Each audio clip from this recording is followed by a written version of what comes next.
براہ راست آپ کو لیے چلیں گے ملتان۔ وزیر خارجہ شاہ محمود قریشی اس وقت میڈیا سے بات کر رہے ہیں۔ جو کووڈ-19 کے باوجود ان پر پابندیاں عائد ہیں، ان کی میں نے نشاندہی کی۔ میں نے اقوام متحدہ کی سلامتی کونسل کے صدر کو خط لکھا، آج کے اخبارات میں اس کی تشریح ہے، اس کی وضاحت کی گئی ہے، اور اس پہ آپ پڑھ لیجئے، جو نقطے ہیں وہ آپ کے سامنے ہیں۔ نشاندہی کرنے کا مقصد یہی تھا کہ ان کو باور کرایا جائے کہ یہ زیادتی ہو رہی ہے اور اس کا نوٹس لینا چاہیے۔ انسانی حقوق کی تنظیمیں ہیں، آپ ہیومن رائٹس باڈی کے ممبر ہیں، پارلیمنٹری سیکرٹری ہیں، ہم سمجھتے ہیں کہ ہیومن رائٹس کو پامال کیا جا رہا ہے۔ ہم نے جنیوا میں ہیومن رائٹس کونسل میں خود گیا، اور میرے بعد ڈاکٹر شرین مزاری صاحبہ بھی تشریف لے گئیں، اور ہم نے پوری شد و مت سے جو ہیومن رائٹس کی وائلیشنز ہو رہی ہیں مقبوضہ کشمیر میں، انہیں اجاگر کیا۔ میں توقع کرتا ہوں کہ ان مراسلوں کو سامنے رکھتے ہوئے، ہماری جنیوا کی گفتگو کو سامنے رکھتے ہوئے، ہیومن رائٹس کمشنر جو ہیں مشیل بیشلے، وہ اپنی نئی رپورٹ جو ہم توقع کر رہے ہیں 2020 میں آنی چاہیے، وہ رپورٹ پبلش کریں گی اور حقائق لوگوں کے سامنے لے کر آئیں گی۔ کورونا وائرس کی وجہ سے دبئی میں بہت سارے پاکستانی بے روزگار ہو چکے ہیں اور انتظار میں ہیں کہ کب اپنے وطن واپس جائیں، تو یہ عمل جو ہے وطن واپسی کا کب مکمل ہوگا، اور ان کے بارے میں کیا پلان ہے، کوئی اس کو جاب وغیرہ؟ دیکھیے، پہلی بات تو یہ ہے کہ کورونا وائرس سے جو متاثر ہیں لوگ، وہ تو پوری دنیا متاثر ہے۔ پاکستانی میں عرض کر رہا ہوں نا، آپ کے سوال کے لیے جواب لے لینا۔ بیٹا ایک منٹ ٹھہر جائیں، اس پر رہنے دیں، بات کرنے دیں۔ کرونا وائرس سے ساری دنیا متاثر ہے، یقیناً پاکستانی بھی متاثر ہے، دبئی میں ہے، سعودی عربیہ میں ہے، اور ممالک میں ہے۔ ان کو واپس لانے کی ہماری جستجو ہے، کوشش شروع ہے۔ ہزاروں کو ہم لا چکے ہیں، ہزاروں کو، اور ہزارہا ابھی ہیں جنہوں نے واپس آنا ہے۔ ہماری طرف سے رکاوٹ نہیں ہے، صوبائی حکومتوں کا تعاون درکار ہے۔ میں آج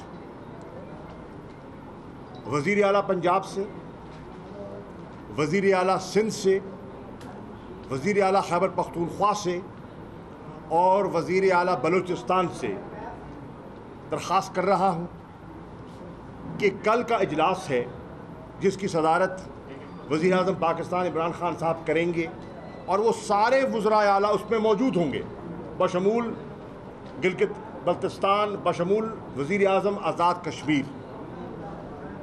ہم چاہتے ہیں کہ سیلف کوارنٹین کی اجازت دی جائے تاکہ وہ پاکستانی جو باہر سٹرینڈڈ ہیں ان کو ہم تیزی سے واپس لا سکیں۔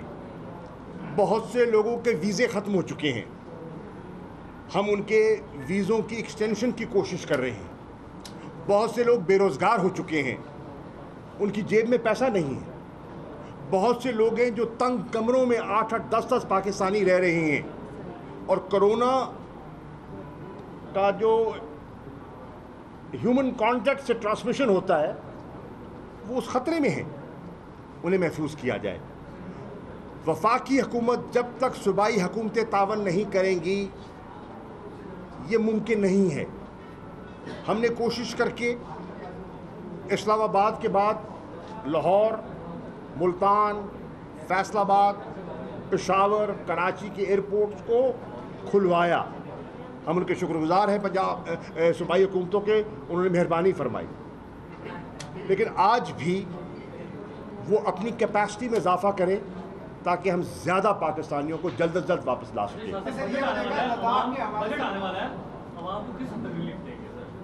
دیکھیے، بجٹ آ رہا ہے، اس وقت جو مالی مشکلات ہیں وہ آپ کے سامنے ہیں۔ پاکستان کی جو برآمدات ہیں وہ کرونا کا جو ایک منفی امپیکٹ ہوا ہے گلوبل اکانومی پر، وہ پاکستان پہ بھی یقیناً ہوا ہے۔ ہماری جو ایکسپورٹس ہیں وہ گری ہیں، ہماری جو ریمیٹنسز ہیں وہ گری ہیں. ہمارے جو باہر لوگوں کے روزگار کے مواقع تھے وہ سکڑے ہیں. یقیناً ہمارے بجٹ پہ بھی اس کا بوجھ پڑے گا. ہماری حکومت کی کوشش ہے کہ ہم ان مالی مشکلات کو سامنے رکھتے ہوئے جو اس ملک کا متوسط اور غربت کی لکیر کے نیچے رہنے والا طبقہ ہے ان کے لیے جو رعایت ہم دے سکتے ہیں ہمیں دینی چاہیے. ہم نے احساس پروگرام کے ذریعے 1 کروڑ 20 لاکھ کنبوں کو 144 ارب روپیہ شفاف طریقے سے تقسیم کیا. ہم نے وزیر اعظم نے اپنے پورٹل کے ذریعے درخواستیں طلب کی ہیں ان بے روزگاروں کی جو کرونا کی وجہ سے بے روزگار ہوئے ہیں تاکہ ان کو بھی کیش اسسٹنس دی جا سکے. اور ہم بجٹ میں بھی کوشش کر رہے ہیں, بجٹ سے پہلے بھی کوشش کی اور بجٹ میں بھی کوشش کریں گے کہ جو ریلیف ہو سکتا ہے لوگوں پہ بوجھ میں اضافہ نہ ہو. پیٹرول کی قیمت کم کی, ڈیزل کی قیمت کم کی, جو بجلی کے بل ہیں ان کو مؤخر کیا, ان کو سٹیگر کیا, اور انشاءاللہ مزید پیکیجز دیے. کنسٹرکشن کا پیکیج دیا, ایگریکلچر کے لیے ہم کوشش کر رہے ہیں کہ پیکیج آئے تو کہ اکانومی کو جسے کہتے ہیں نا اسٹیمولس دیا.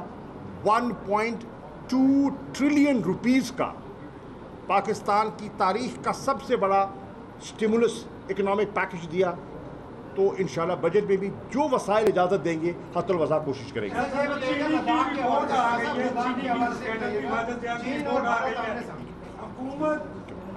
ان کے بات پہلی بات میں سمجھ گیا ہوں. پہلی بات حکومت گریزان نہیں ہے. یہ پہلی حکومت ہے جس نے کمیشن کی رپورٹوں کو دبایا نہیں ہے. پاکستان میں رپورٹوں کو دبانے کی عادت تھی. یہ پہلی حکومت ہے جس نے رپورٹ کو پبلک کیا ہے. پہلی حکومت ہے جس نے امتیازی سلوک نہیں برتا یہ میرا ہے یہ تیرا ہے. جو اس کی زد میں آیا ہے حقائق کو سامنے قوم کے رکھا ہے. فورینزک سن تو لو نا میرے بھائی, فورینزک رپورٹ سامنے آ گئی ہے. فورینزک رپورٹ کے بعد پرائم منسٹر صاحب نے کہا ہے کہ کوئی امتیازی سلوک نہیں ہوگا, کوئی پی ٹی آئی نون پی پی پی امتیازی سلوک نہیں ہوگا. جو ذمہ دار ہے وہ جواب دہ ہے, ان کے خلاف کارروائی ہوگی. ایف بی آر حرکت میں آئے گا, آپ کا بھلا ایف آئی اے حرکت میں آئے گی, اور جتنے حکومتی ادارے ہیں جن کی کلوژن کی وجہ سے پاکستان کے عام شہری کو مہنگی چینی ملی اور پاکستان کے کاشتکار کو کم نرخ ملا, وہ حساب ان کو چکانا پڑے گا. اب ان سے پہلے ان کے سوال کریں. جی سر, چین اور بھارت آمنے سامنے لداخ کے حوالے سے سی پیک کیا متاثر کرنے کی یہ سازش ہے بھارت میں, کیا دونوں ایڈمی کا؟ پہلی بات میں عرض کر دوں, سی پیک انشاءاللہ محفوظ ہے. بھارت کو پسند ہو یا نہ ہو, کسی اور ملک کو پسند ہو نہ ہو, پاکستانی قوم کا اس پر اتفاق ہے کہ سی پیک ایک گیم چینجر ہے. ہم نے اس فلیگ شپ پروجیکٹ کو پایا تکمیل تک پہنچانا ہے. اس پہ ایک نیشنل کنسنسس ہے. ہر پولیٹیکل پارٹی چاہے حکومت ہے یا اپوزیشن ہے اس پر متفق ہے. نمبر 1. نمبر 2, جہاں تک لداخ کا تعلق ہے, ہندوستان نے جانتے ہوئے کہ وہ ایک متنازع علاقہ ہے, انہوں نے وہاں غیر قانونی کنسٹرکشنز کا آغاز کیا. ان کا ایک 2022 کا پلان ہے. اس پلان کے ذریعے ان نے وہاں سڑکیں اور ایئر سٹرپس بنانے کا ایک منصوبہ بنایا ہے جس پر چین کو شدید تحفظات ہیں. چین نے انہیں بارہا کہا ہے کہ آئیے بیٹھ کر گفت و شنید سے جو ہمارے میکنزمز ان پلیس ہیں ان میکنزمز کو بروئے کار لاتے ہوئے مسئلے کو حل کرتے ہیں. لیکن ہندوستان نے چالاکی سے وہاں کام کرنے کی کوشش کی, ایکسپوز ہو گئے, پکڑے گئے, درگت بنی, اور اب خاموشی سے دم دبا کے بیٹھ گئے. سر جیسے جیسے شہباز شریف کے گھیرا تنگ ہوتا جا رہا ہے ویسے ویسے آپ کے اپوزیشن لیڈر جو سندھ میں ہیں وہ ان کے خلاف گھیرا تنگ کرتے جا رہے ہیں، تو کیا اگر اسمبلیوں سے اپوزیشن لیڈران کا کردار ختم ہو گیا تو مثبت طریقے سے کارروائی کیسے آگے بڑھے گی؟ آپ گھبرائیں نہیں، انشاءاللہ کردار ختم نہیں ہوگا، آپ پریشان نہ ہوں انشاءاللہ۔ جی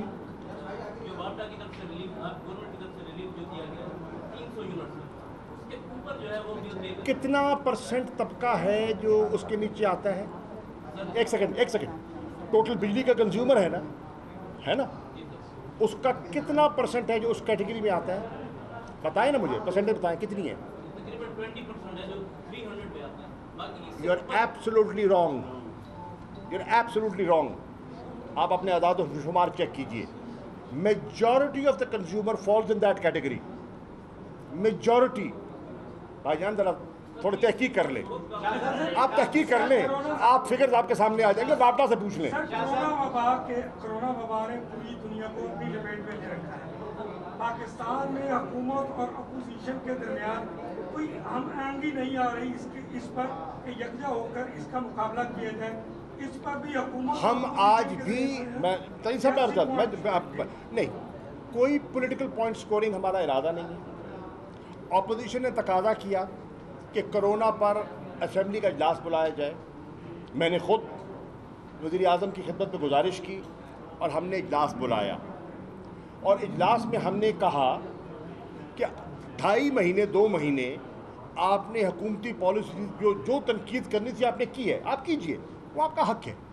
اپوزیشن کا کام ہے تنقید کرنا، کوئی بات نہیں، ہمیں حوصلہ ہے سننے کا، آپ ضرور تنقید کیجئے، لیکن 2.5 مہینے کی تنقید کے بعد کوئی تجویز بھی پیش کیجئے۔